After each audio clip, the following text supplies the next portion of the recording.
10 दिसंबर 2024 को एक और नया बांग्लादेश बन गया, एक और नया अफगानिस्तान बनने की तैयारी हो गई। एक और देश में तालिबान शासन आने वाला है, एक और मुस्लिम देश में सेक्युलर सरकार गिर गई और इस्लामिक कट्टरपंथी सत्ता में आ गए।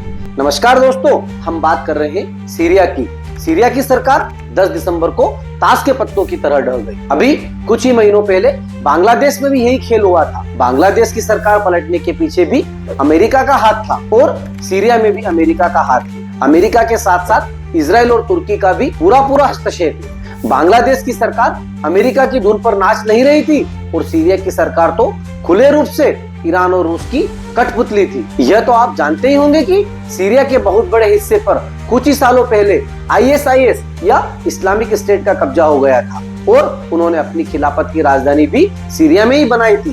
तब अमेरिका, रूस, तुर्की, ईरान सारे देशों ने मिलकर ISIS को परास्त किया था। अब ISIS का दूसरा भाई अल नुस्रा फ्रंट सत्ता में आ गया है। ओसामा बिन लादेन के अलकायदा का नाम सीरिया में अल नुस्रा फ्रंट था, उसका ही नाम आज बदलकर हयात ताहिर उल शाम या HTS हो गया है।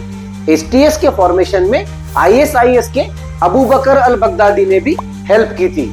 इसका मुखिया है मोहम्मद अल जुलानी, जिसके प्रधानमंत्री बनने की पूरी संभावना है। ये कट्टरपंथी कम से कम 6 महीनों से इस हमले की तैयारी कर रहे थे और इसमें तुर्की सरकार का पूरा सहयोग था। इदलिब के अपने गढ़ से निकलकर यह विद्रोही कट्टरपंथी एलेप्पो पर कब्जा कर बैठे। उसके बाद हमा, फिर होम्स और 10 दिसंबर को इनका कब्जा राजधानी दमिश्क पर भी हो गया।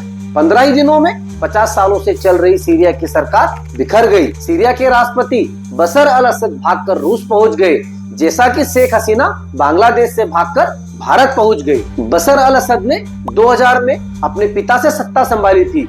उनके पिता सन 1971 में सत्ता में आए थे। यह केवल कोइंसिडेंस ही कहा जाएगा कि शेख हसीना के पिता शेख मुजीबुर रहमान भी 1971 के तख्ता पलट में ही बांग्लादेश की गद्दी पर बैठे थे। जियोपॉलिटिक्स पर थोड़ी भी नजर रखने वाले हमारे श्रोता ये जानते ही होंगे कि बशर अल असद फिलिस्तीनियों और हिजबुल्लाह के कट्टर समर्थक थे। सीरियाई जमीन का उपयोग हिजबुल्लाह इजराइल पर हमले करने के लिए करता था। पिछले साल से जारी इजराइल फिलिस्तीन युद्ध में इजराइल ने पहले तो हमास को नेस्तनाबूद किया, उसके बाद हिजबुल्लाह को अपने निशाने पर लिया। हिजबुल्लाह पर लेबनान में तो इजराइल ने हमले किए ही, लेकिन हिजबुल्लाह भविष्य में भी इजराइल पर कोई हमले न कर सके, इसलिए उसने सीरिया में भी घुसकर बमबारी कर दी थी। जैसे जैसे विद्रोहियों ने दमिश्क की सरकार को दबाना शुरू किया, वैसे वैसे इजराइल ने भी अपने हवाई हमले सीरिया के अंदर तेज कर दिए। 10 दिसंबर को ही सीरियाई सीमा में इजराइल के विमान ने 480 हमले किए। अमेरिका के राष्ट्रपति जो बाइडेन और इजराइल के प्रधानमंत्री नेतन्याहू इस सीरिया की सत्ता को गिराने का श्रेय लेने का प्रयत्न कर रहे हैं। अमेरिका की सरकार इसलिए भी सीरिया की सरकार को गिराने में सहयोगी हुई क्योंकि अमेरिका ने यूक्रेन को भरपूर हथियार दिए। इन्हीं हथियारों की मदद से यूक्रेन रूस से युद्ध कर पा रहा है और रूस की सेना या सैनिक साजो सामान किसी भी तरह से सीरिया की मदद के लिए नहीं आ पाई। बशर अल असद की सरकार तो 2015 में ही गिर चुकी होती, लेकिन तब रूसी सेना उसकी मदद के लिए आ गई और एलेप्पो पर कब्जा करने में सीरियाई सेना की मदद की। उसके पहले भी 2011 में आए अरब स्प्रिंग में सीरिया की सरकार हिल गई थी। अरब स्प्रिंग अर्थात अरब देशों में हुई भारी आंदोलन के कारण ट्यूनीशिया और लीबिया जैसे देशों की सरकारें गिर गई थी, लेकिन सीरिया की सरकार ने अपना दमन चक्र जारी रखा और यह सरकार किसी तरह बच गई। हकीकत यह है कि सरकार दमन चक्र के भरोसे ही चल रही थी। असद सरकार ने बड़ी जेल बना रखी थी जहां पर बंदियों को तहखानों में रखा जाता था।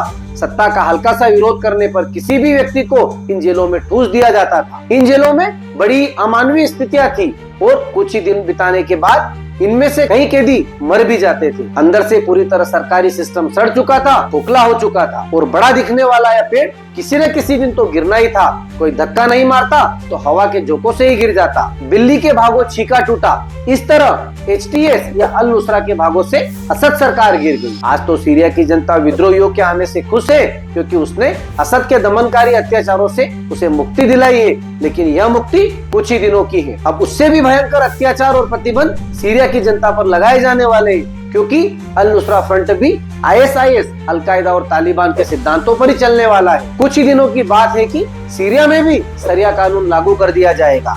अमेरिका आज तो खुश है कि उसने एक रूस समर्थक सरकार को गिरा दिया है, लेकिन उसे भी मजा तब आएगा जब यह देश आतंकवादियों की आरामगाह बन जाएगा और यहाँ से आतंकवादी पूरी दुनिया में लॉन्च किए जाएंगे। अमेरिका ने भी एक छोटा दानव मारकर बड़े राक्षस को जन्म दे दिया है। सबसे ज्यादा बल्ले बल्ले तुर्की की होगी, क्योंकि तुर्की को एक प्रॉक्सी स्टेट मिल जाएगा। यहाँ पर वह अपने मनपसंद के काम कर पाएगा।